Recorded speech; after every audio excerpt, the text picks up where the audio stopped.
생물의 유전 정보가 있는 것을 DNA라 그럽니다. DNA는 우리의 몸의 설계도와 같습니다. 건물을 지을 때 설계도대로 건물을 짓는 것처럼 우리 몸의 설계도인 DNA가 우리에게는 너무나 중요합니다.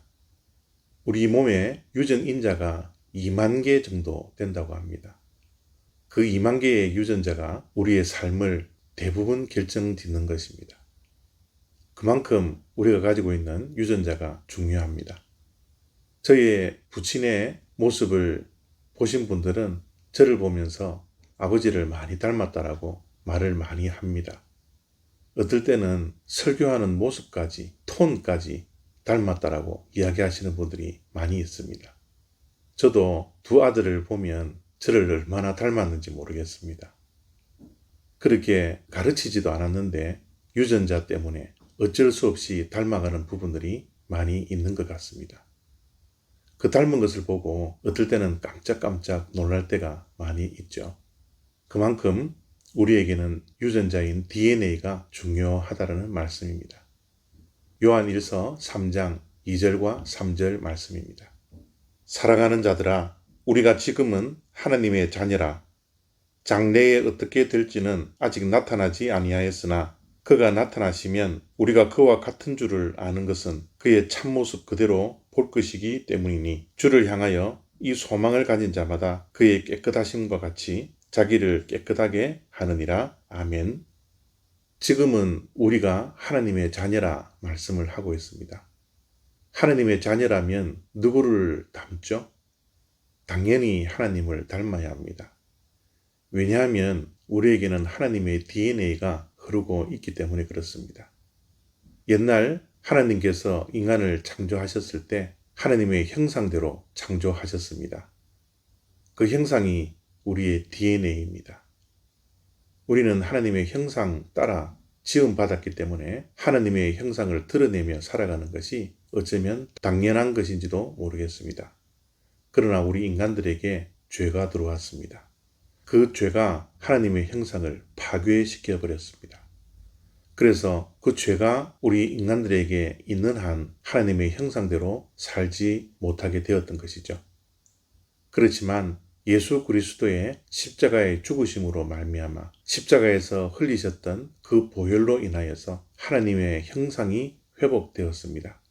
하나님의 형상이 회복된 하나님의 자녀된 우리들은 지금부터 하나님의 형상을 드러내며 살아가는 삶이 되어야 되는 것이죠.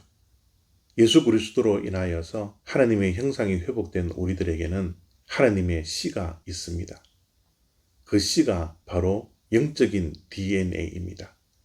그래서 우리는 하나님의 씨인 영적 DNA를 가지고서 그 유전인자로 인하여서 하나님의 형상을 드러내며 살아가는 삶이 된 것이죠. 오늘 말씀은 예수 그리스도께서 재림하시는 그날 예수님을 만나는 우리들이 예수님과 닮아 있는 모습을 우리가 보게 될 것이라 말씀합니다. 정말 깜짝 놀랄 일 아닙니까? 우리의 모습이 예수님과 닮아 있다는 것 상상만 해도 이것이 얼마나 감사하고 놀랄 일입니까? 그 놀랄 일이 왜 생겨납니까? 하나님의 씨, 하나님의 형상이 우리 안에 회복되어졌기 때문이라는 것입니다.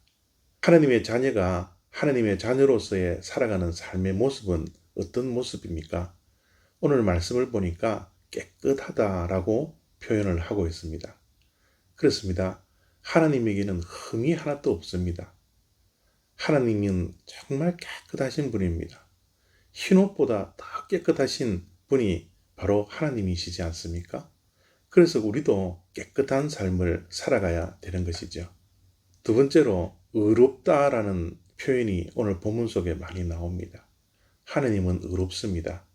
하나님은 죄가 없으신 분이십니다. 거룩하신 분입니다.